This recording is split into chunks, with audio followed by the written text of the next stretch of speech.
Okay, this is part 4 of our network video, the finale, and I just want to talk about a few things. Here's your screenshot. I will explain some things. The first 5 channels, A, B, C, D, and E, are in the same spot as you see on this schematic. A and B are at the door control unit on the BCAN circuit. 1 4 and after the connector. Channel C, green, is at the combo switch. Channel D, yellow, is at the gauge control module. The purple channel is at the relay control module. The gray channel F is at the tail lights. Actually, I want to see the output of the tail lights. You can see right here on the schematic, that's the tail lights, which you can see, follow it up. I kind of drew that in. I circumvented the original gray marking, and you can see that's going to see our taillight output. And I'm going to explain the reason why. Channel G, orange, is a micro clamp that is hooked to the wire going into the relay control module right here. That is our micro clamp right there, the AMAC K100. And the final channel, burgundy, H, as you can see on the schematic, is hooked to the AC compressor clutch outlet at the AC relay right there. So when the AC clutch is on, you'll see a high voltage there. So anyway, we're just going to talk about a few things. First thing I want to talk about is, in my last video, I said that the taillights were 100% network dependent. That is not totally true, and I want to show you why. So let's go to the scope.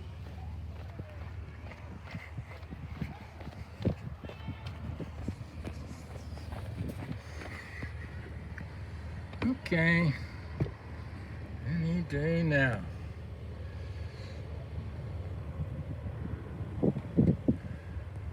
Okay, we're on the scope. We see frozen networks there.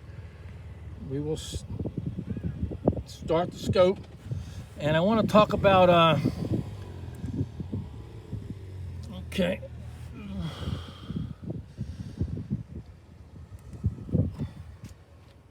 My door's open, that's why we're staying alive. We should go to sleep in a second. I will grab the key.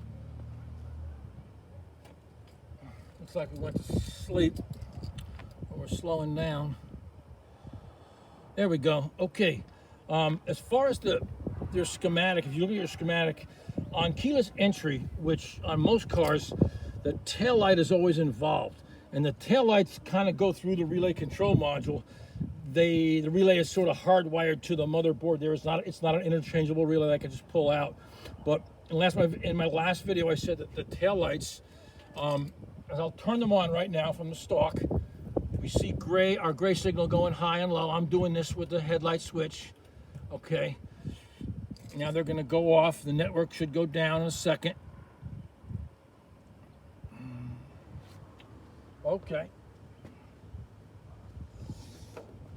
So,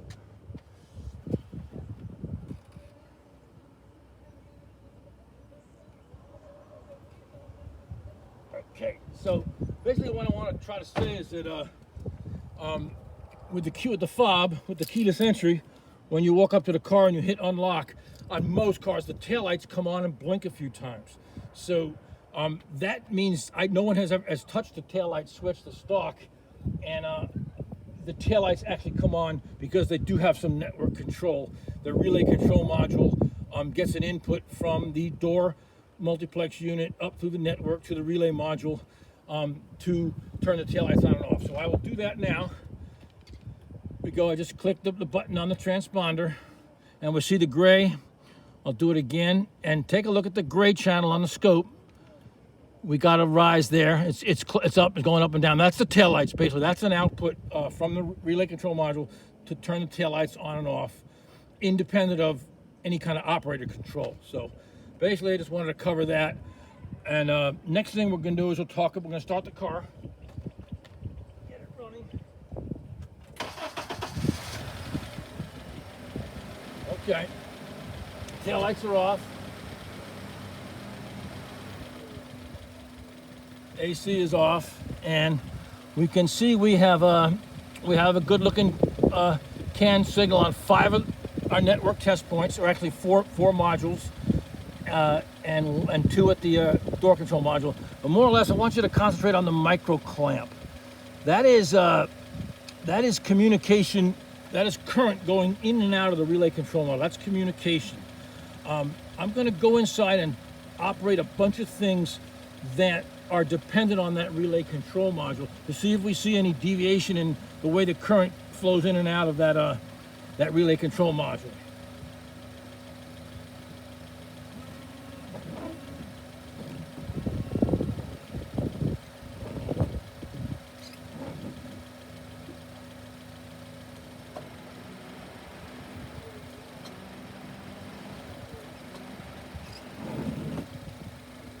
Okay, let's kind of freeze the scope and take a look what I did.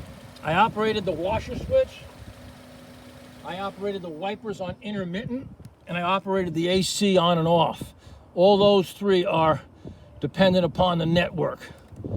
So, as we can see, the AC came on and off. Basically what happens is we have connection, we have communication on the current. You see it going both ways right here. So basically you can see that it goes down and it goes up. That means current's flowing into and out of the relay control module as it gives up information and it carries out commands about certain things to operate. So basically I'm going to start the scope and start the car. And take a look at your schematic. The AC will go on. I will turn it on. AC's on. We got a Horizon Burgundy. That's the output of the relay. Current is flowing through in and out of the relay control module. The beacon looks good. I want to take a look, and I want to break the circuit to the relay control module and see what happens, and then we'll kind of analyze it. So if we had a continuity issue, an intermittent connection issue on the relay control module, it would definitely affect quite a few things. So I'm going to break that continuity, and we'll see what happens. Stop the scope and analyze. Okay. Oh, right here. Right as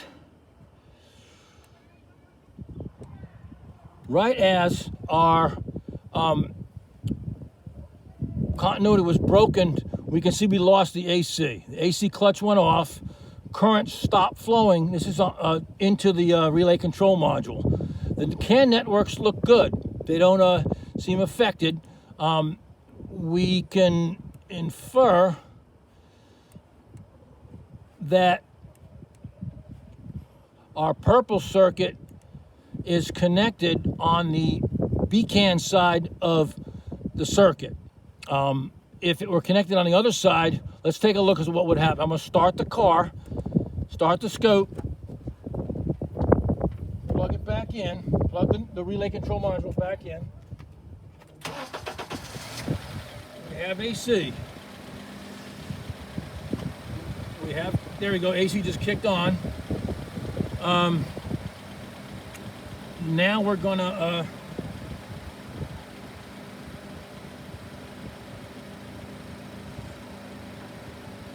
break continuity. I gotta try something here.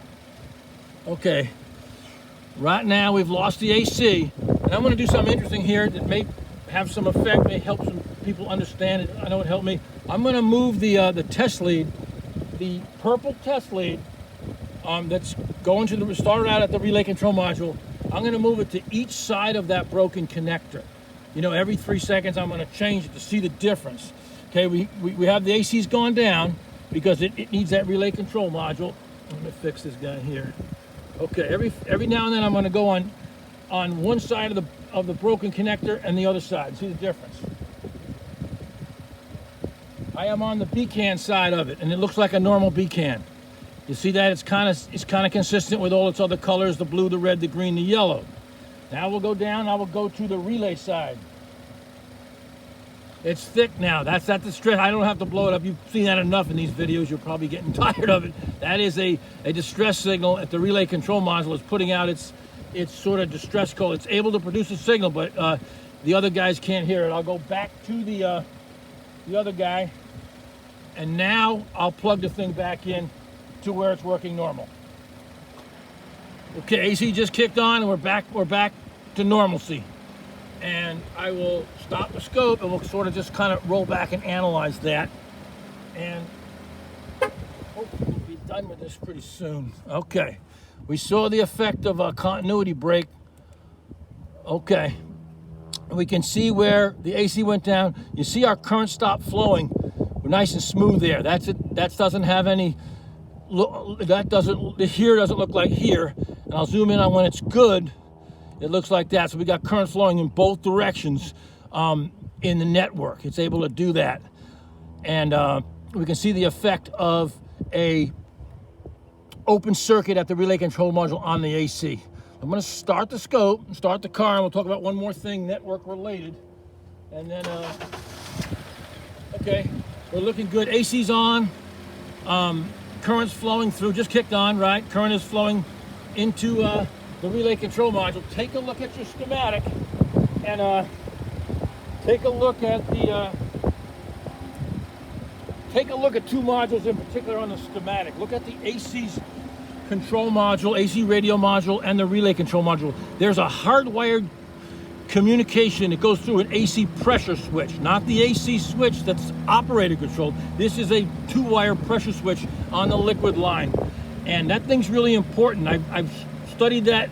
I don't think it's not carrying a binary code or any kind of computer. It's basically a hardwired communication to the logic of either of those two modules. So basically, that's kind of a backdoor communication on the network about the condition of the AC. So the last thing I'm going to do is I'm going to disconnect the BCAN wire going to the gauge control module, and we'll see what happens.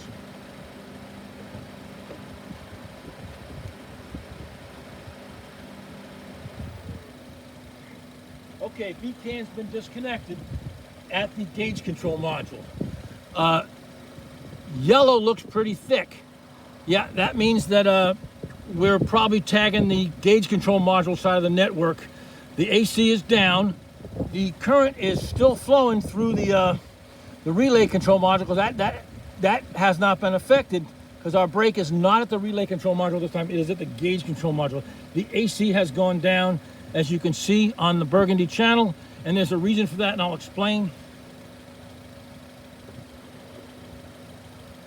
As you can see on your schematic, the device that has 100% control over the control of the AC relay is the PCM.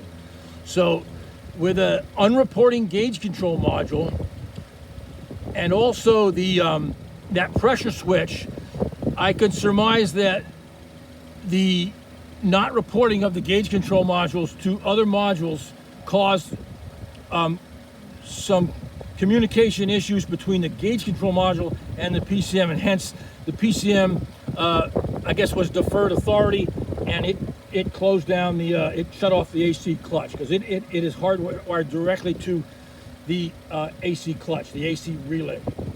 Anyway, this should be it on networks now. Just bear in mind the importance of good communication, and don't discount using a microprobe in addition to your voltage test leads to diagnose the circuit. Thanks very much. Have a great day.